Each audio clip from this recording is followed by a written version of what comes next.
In today's episode, 10 tips for your first bike packing trip. Number 1. Do not overpack. If this is your first bike packing trip, it may well be the first time you've ridden a loaded bike.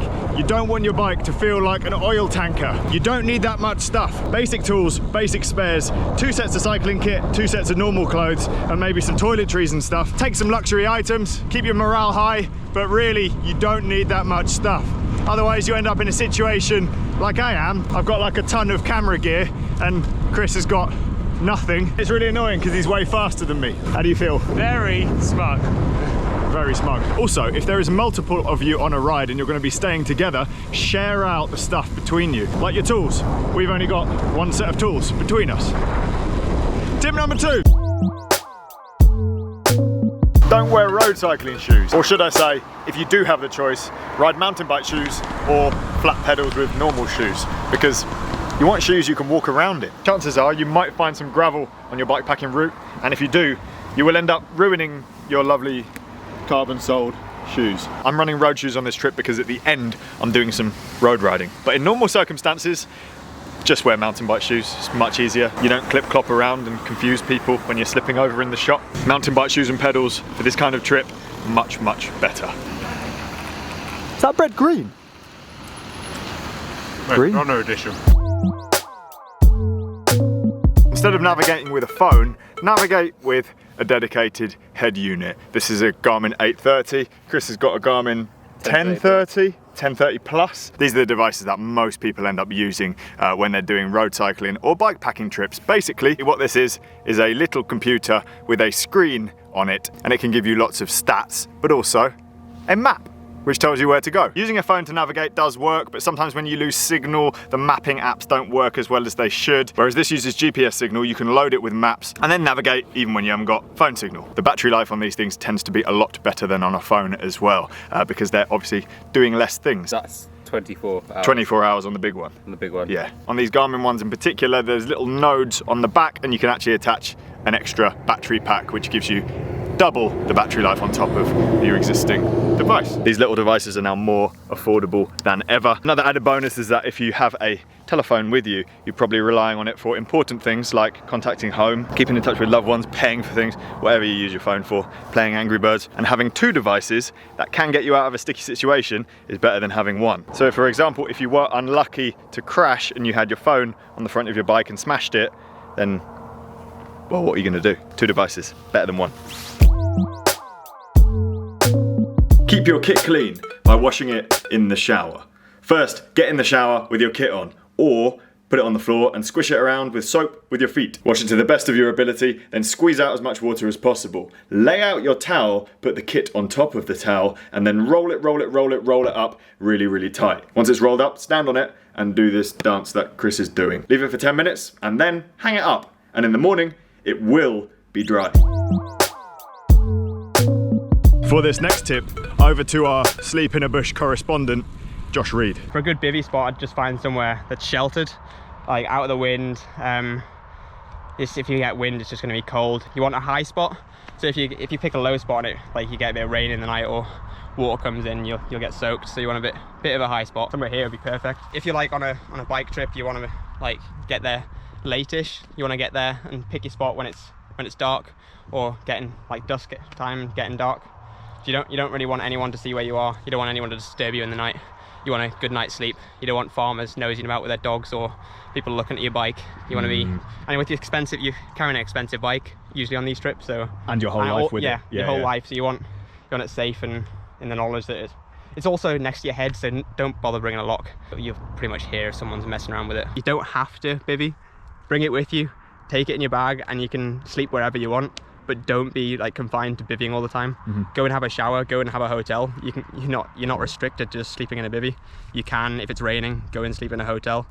Go full 5-star if you want to, and then rough it the rest of the time. Yeah. Or go and sleep in a hostel if you want to do it cheap. There's nothing wrong with that. You've got to wash at some point, and you need to charge your electronics. That's what I did. So. Now, not everyone will agree with this one, but if you have the choice when you're buying or borrowing bikepacking bags or touring bags, I would suggest keeping them in line. The reason for this is that it's much faster. Now, if you're riding on your own, it's probably not going to matter at all. But if you're riding with other people and you're the only one with sticky out pannier bags, it does make a significant difference. And if you're used to doing normal group rides, if you're a road cyclist, suddenly you're at a massive disadvantage and you're having to do up to 20 watts more to do the same speed. Over a long distance, this really does add up. I've actually done a video where we tested this inside the Boardman wind tunnel. If you want to know the stats about different bags in different places on your bike, you can check out that video. I'll put it here somewhere. Again, it's not the be all and end all, but if you have the choice and it's not going to make any difference cost wise and you're riding your normal road bike, just put the bags in line. You're going to have an easier day. And you want your bike to feel good. It's supposed to be fun. Use a food pouch stem bag thing, because if you have loads of food with you but you put it in bags underneath you or behind you or inside a bar bag, you aren't going to eat it. So you need somewhere convenient to put your food. Chris does not have a stem bag with him on this trip. Is it annoying? Well, I don't own one. I've just bought two. Does that answer it? Yeah, he saw mine and he's very jealous because they're just such a convenient place to put stuff. I've got my phone, some sweets, this GoPro. You could just like drizzle food straight in there.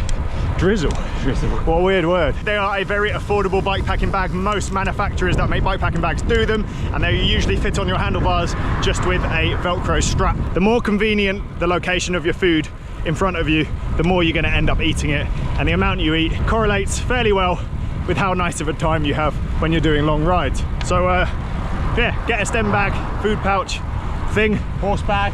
Horse bag? Yeah. Horses. I think they look like those things that climbers use where they put chalk in. Well, a horse bag is a bag that goes over a horse's nose. It's a bag that goes over a horse's nose. You put feed in it. Horse bag. Oh, we could get one and put it on your face. Yeah. And you could just be eating all the time, like Bane. That's why he wears that mask. He's got peanuts underneath it. Set up alerts to remind you to eat on your head unit. On the Garmin's here, we have set up alerts to remind us to eat and drink.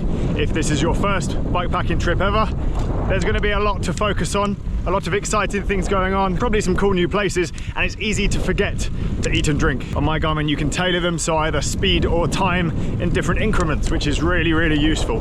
I have one set up so every 45 minutes it flashes up on the screen and beeps at me, so I remember to eat a little bit of food to avoid bonking. Do you use them for your ultras? Yeah, for me, like in the National 24, every half an hour, a little message will come up saying food, drink, and it just takes the onus away from having to remember. It's very easy to forget, and it's very easy to go past the point of no return. If you're feeling hungry, oh, the PNR. Yeah, PNR. If you're feeling hungry or thirsty, your damage is done. Set up a live track from your head unit, which connects to your phone, so your loved ones know where you are. I'll be your loved one. You already know where I am. So Garmin Edge head units have this feature, and you need to have your phone connected by Bluetooth in order for this to work. Once it's connected, you can set it up so every single time you do a ride, it automatically sends a link to anyone's email address that you want. Once they have the link, they can open it and see exactly where you are, and it will look something like this on the screen right now. Now, this is a fantastic feature, but it does need mobile internet to work. And this is where it's worth mentioning there's a kind of premium option to this. Now, this is kind of a level up on the live track feature that you get on Garmin head units. This is an InReach Mini. It says on the top here, Iridium, which is the network of satellites that it uses. And basically, if you don't have any phone signal or GPS on your head unit, then this will still track where you're going and can relay information to people at home. Now, in order for this to work, you do need an active subscription, which is a monthly fee. But once that's set up, you can actually send messages through this to people's phones who you want to contact if you don't have any signal. You've then got all the tracking features as well, where basically people at home will have a link which comes up with a map, and it can show you exactly where you've been, and you can change the time increments. Really handy bit of kit, especially if you're going to remote places, but worth checking out the live track feature first to see how it all works if you've got an existing head unit, because it's built in to most of the Edge ones. Do you use these for your ultra races? You have to have them. It's a requirement of every race to have a tracker, and you can otherwise use the track. You can otherwise, quite often, you can rent them, which, if you're doing multiple races, becomes very expensive, and it's just cheaper to buy one. Yeah. And even with the subscription fee on it, it still will work out cheaper. The mini one isn't even that expensive. Exactly. When you're staying in a hotel, or bike packing, eye masks and earplugs, because it stops things like those annoying fire escape lights and people that snore from stopping you getting a good night's sleep, because sleep's the best way to recover. Where are you? That marks the end of this bike packing tips video. If you have any questions, put them in the comment section down below and we'll do our best to answer them. Equally, if you have any tips, let us know. Finally, a big thanks to Garmin for supporting the channel as a sponsor, sponsoring this video and supplying all of the products that we used that were Garmin related. Please like, comment and subscribe, and see you guys soon.